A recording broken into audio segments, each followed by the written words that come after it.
Welcome to Haseo Reviews! Now that the 3D Sonic Marathon is finally over, I figured I'd jump into a bit of uncharted territory for this series, covering multiple games about the same topic in one video. I originally planned on making a video all about retro game compilations, but as I looked up all the noteworthy ones out there, I noticed that some of the most consistently released and highest rated were ones featuring Sonic games and Mega Man games. And seeing how those two true blue heroes helped develop my taste in gaming that developed into a lifelong obsession, I figured that I'd single out all the Sonic collections and Mega Man collections that I happen to own to see which one is the definitive for each franchise. Let's kick things off with Sonic Mega Collection. My introduction to Sonic as a gaming franchise was with Sonic Adventure 2 Battle for the GameCube due to me getting into gaming long after the Genesis was dead and buried, so I missed out on what are now known as the Classic Era games. Well, if you want to get technical, my real introduction to Sonic was renting a couple episodes of Adventures of Sonic the Hedgehog from my local Blockbuster, but yeah, that doesn't count. All that changed in December 2002 when I got a copy of Sonic Mega Collection for my Nintendo GameCube. The box advertised 7 classic Sonic games, a gallery, and more, so you know I was excited for this one. The presentation here is very unique compared to what you often see from these collections. Instead of just a list of menu options, you get these floating canister things that take you to different menus. The whole aesthetic of the collection's presentation is very reminiscent of the Japanese artwork for the Genesis Sonic games now that I think about it. You start out with 7 games to play around with: Sonic the Hedgehog, Sonic the Hedgehog 2, Sonic the Hedgehog 3, Sonic and Knuckles, Sonic Spinball, Sonic 3D Blast, and Dr. Robotnik's Mean Bean Machine. The games run through emulation, and considering this is the GameCube running them, the quality isn't half bad. Granted, I've never played an original Genesis in my life, but the games as presented here appear to be faithful recreations of that Genesis experience, just upscaled to 480i. There's no progressive scan option here unless you use a homebrew software like Swiss to force it, unfortunately, but that's more of a problem in hindsight rather than a knock against how it was presented back in the early aughts, when most everyone had a CRT TV with just the standard composite inputs, maybe S-Video if you were lucky. Now, what the box doesn't tell you about the game list is that you have a whole smorgasbord of unlockable games in addition to the ones advertised. By either playing certain games an ungodly amount of times, or having a save file from Sonic Adventure 2 in one case, you can unlock every Sonic and Knuckles lock-on combo, including the infinite Get Blue Spheres minigame you've got for locking the cartridge onto an incompatible game, as well as Flicky and Rystar. If a grand total of 12 games on one disc wasn't enough to satisfy you, just you wait until you see the extras. We got concept art, promotional materials, the opening and ending of Sonic CD, trailers for Sonic Adventure 2 Battle and Sonic Advance 2, and a brief history of Sonic video detailing every major game from the original on the Genesis through Sonic Adventure, which at this point was a Dreamcast exclusive. If that wasn't enough, this collection's got cover art for every issue of the Archie Sonic the Hedgehog comic series released up to that point, along with a digital version of the Sonic First collection. Crazy to think that Sega was doing digital comics way before the advent of things like smartphones and ebooks. Finally, we've got fully readable instruction manuals for every game included on the collection, just to really round out this all-in-one classic Sonic package. If 12 games plus comic covers, manuals, a digital comic, artwork, and bonus videos weren't enough to scratch your classic Sonic itch, then do I have something for you?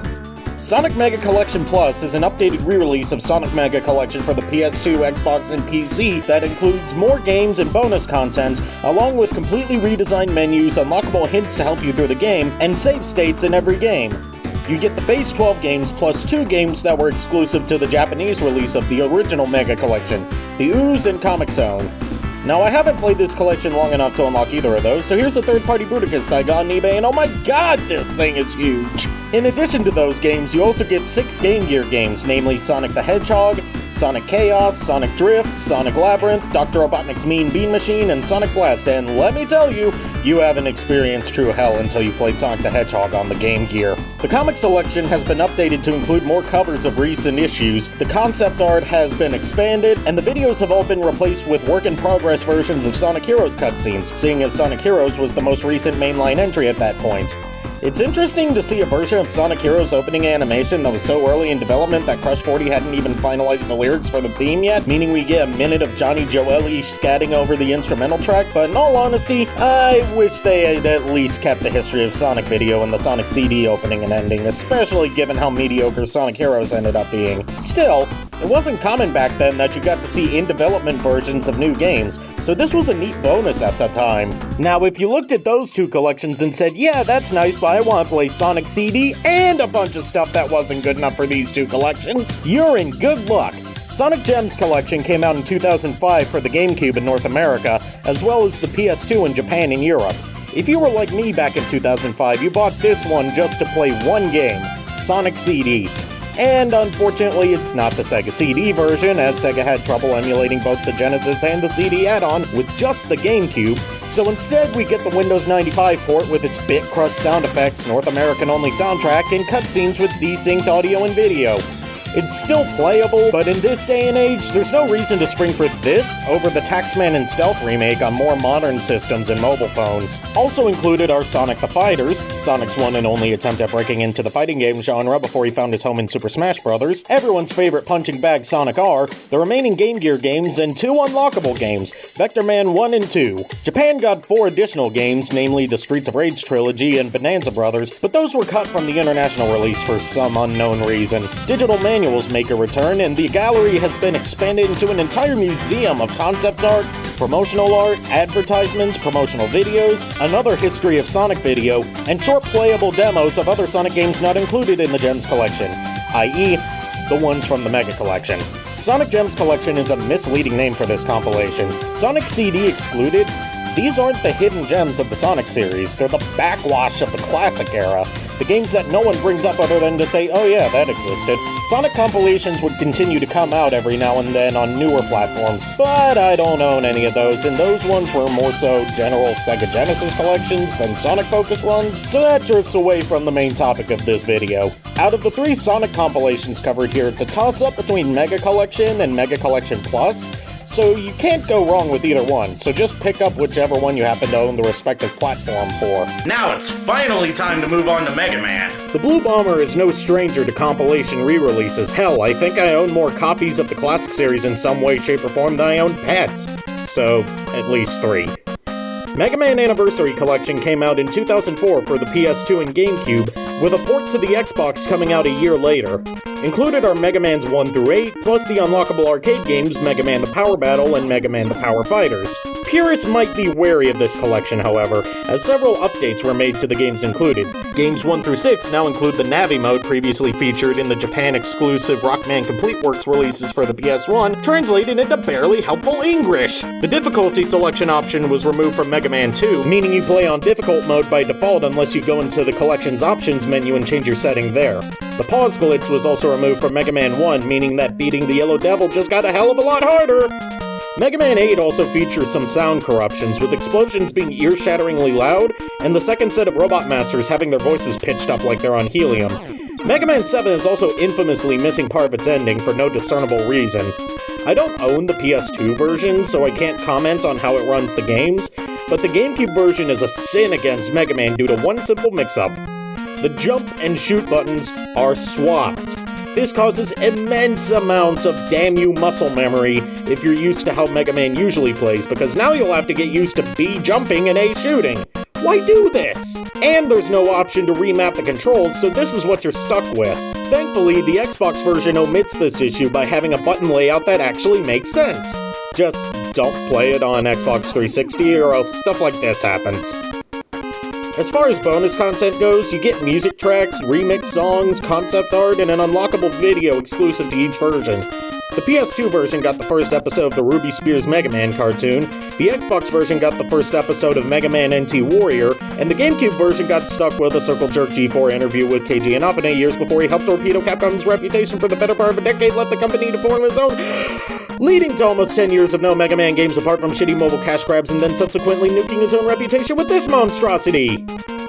Mega Man Anniversary Collection has some definite flaws, but still a must-have for any Mega Man fanatic, if only because it contains the only official home console releases of the arcade games outside of Japan. Around the same time, Capcom were working on a Game Boy Advance companion piece to the Anniversary Collection titled Mega Man Mania. It was supposed to feature all 5 Game Boy Mega Man games with full-color graphics as well as extras.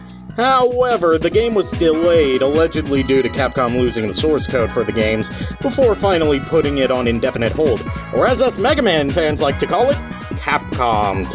Yeah, this collection never saw the light of day, and it's unknown how far development progressed before its cancellation, but thankfully, all 5 Game Boy games were re-released on the Nintendo 3DS eShop, so you won't have to track down original carts of all 5 games if you want to experience them for yourself. 2 years later, in 2006, Capcom gave the X series the compilation treatment with the aptly titled Mega Man X Collection for the PS2 and GameCube, featuring the first 6 entries in the series along with the first ever North American release of the kart racing spin-off Mega Man Battle and Chase. This is a mixed bag scenario, with the first 2 games being the original SNES versions, but X3 for some reason used the PS1 version instead of the more sought-after SNES version. Having played both versions now, I can say that, while I'm still not a fan of X3 as a whole, the SNES version is superior. No amount of anime cutscenes can make up for what they did to the music and sound effects in the PS1 version. X4 is presented perfectly as far as I can tell, meme-worthy voice acting and all. And I can say, but X5 runs well enough, but some of the text was corrupted. I guess the Mega Man X collection was pioneering the replace random letters in a word with B meme long before the low-class meme plebes ran it into the ground. X6 is just as terrible as it always was, only now there's no voice acting in the cutscenes at all, instead of Japanese voice acting with English subtitles. As far as extras go, you're not getting much, just the expected art and music. Overall, this is a heavy step down from the quality and amount of content we got in the Anniversary Collection. Mega Man releases were pretty dry for a while afterwards, with only a DS compilation of the Zero series appearing in 2010.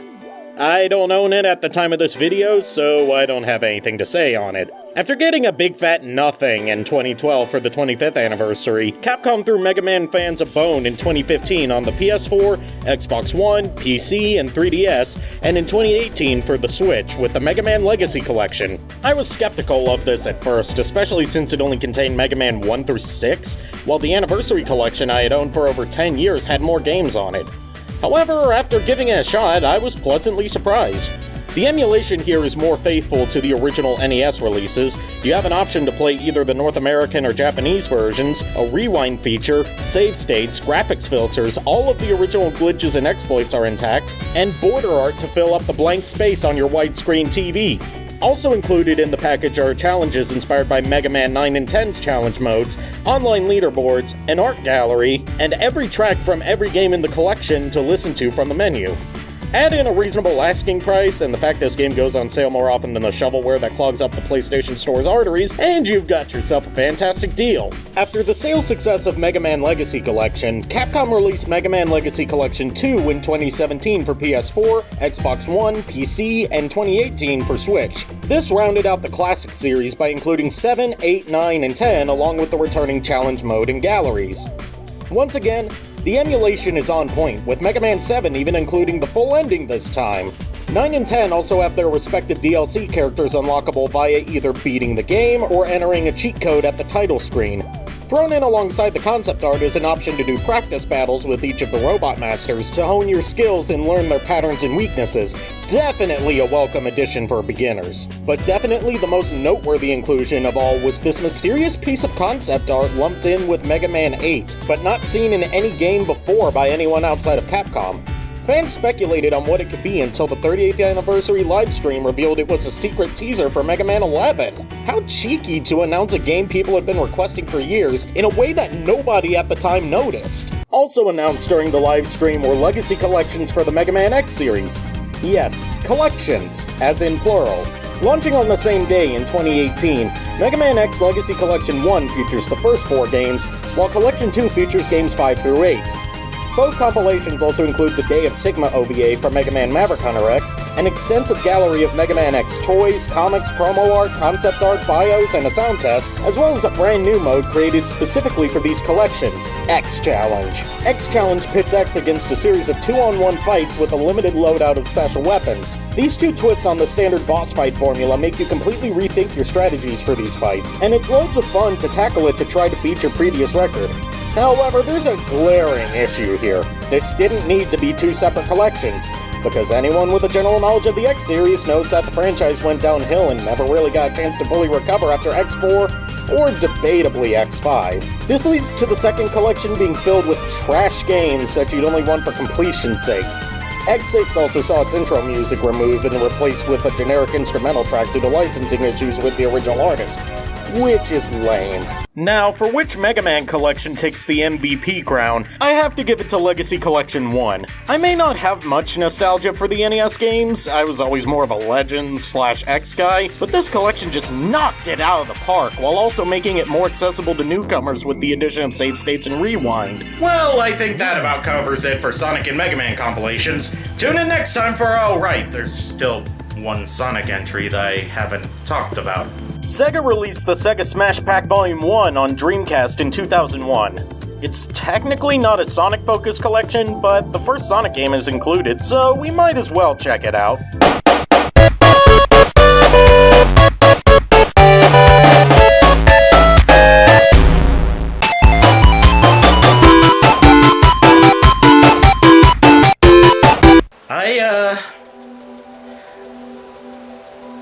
I have to go lie down now, and then I have to go call my therapist because I have no will to live.